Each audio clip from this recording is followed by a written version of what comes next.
খুব ভাল এতিয়া আৰম্ভণি যেটো ভাল ষ্টাৰ্টিং ইন দা এণ্ডিং বুলি কয় ৰাতিপুৱাৰ ভাগতে জনতা ওলাই আছে তেওঁলোকৰ মৌলিক অধিকাৰ সাব্যস্ত কৰাৰ কাৰণে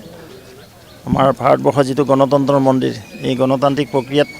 ৰাইজে ৰজা ৰাইজে 5 বছৰকে এখন চৰকাৰ গঠন কৰি তাৰ কাৰণে জনপ্ৰতিনিধি নিৰ্বাচিত কৰে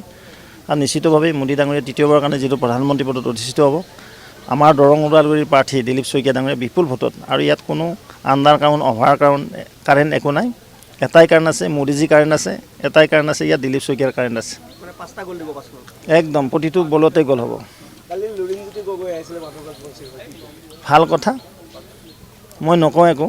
তেওঁ গম পাব 4 তাৰিখে তেওঁ নিজে হাৰিব ডিব্ৰুগড়ত লক্ষ লক্ষ ভোটত 5 লাখ ভোটত লুৰিণজ্যোতি গগৈ ডাঙৰীয়া তাত হাৰিব সৰ্বানন্দ সোণোৱাল ডাঙৰীয়া 5 লাখতকৈ অধিক ভোটত নিৰ্বাচিত হ'ব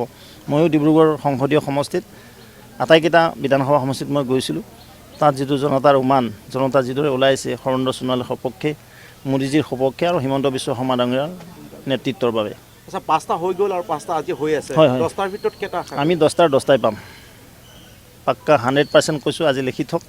4 জুনত আপোনালোকে ফলাফলটো পাব সংখ্যালঘু ভোটাৰ যথেষ্ট বেছি সংখ্যা আকৌ মই বাৰ কৈছোঁ যে মোদী ডাঙৰীয়া সংখ্যাগুৰু সংখ্যা তেওঁ জনতাক ক্ষমা কৰিছে তেওঁ কৈছিলে যে সবকা সাথ সবকা বিকাশ তাত কোনো হিন্দু কা সাথ হিন্দু কা বিকাশ মুছলিম কা সাথ মুছলিম কা বিকাশ শিখ কে সাথ শিখ কা বিকাশ জৈন কে সাথ জৈন কা বিকাশ কোৱা নাই সকলো জনজাতি জনগোষ্ঠী সকলো সম্প্ৰদায়ক সময় তেওঁৰ কাৰণে সম্প্ৰদায় হ'ল 4টা যুৱক যুৱতী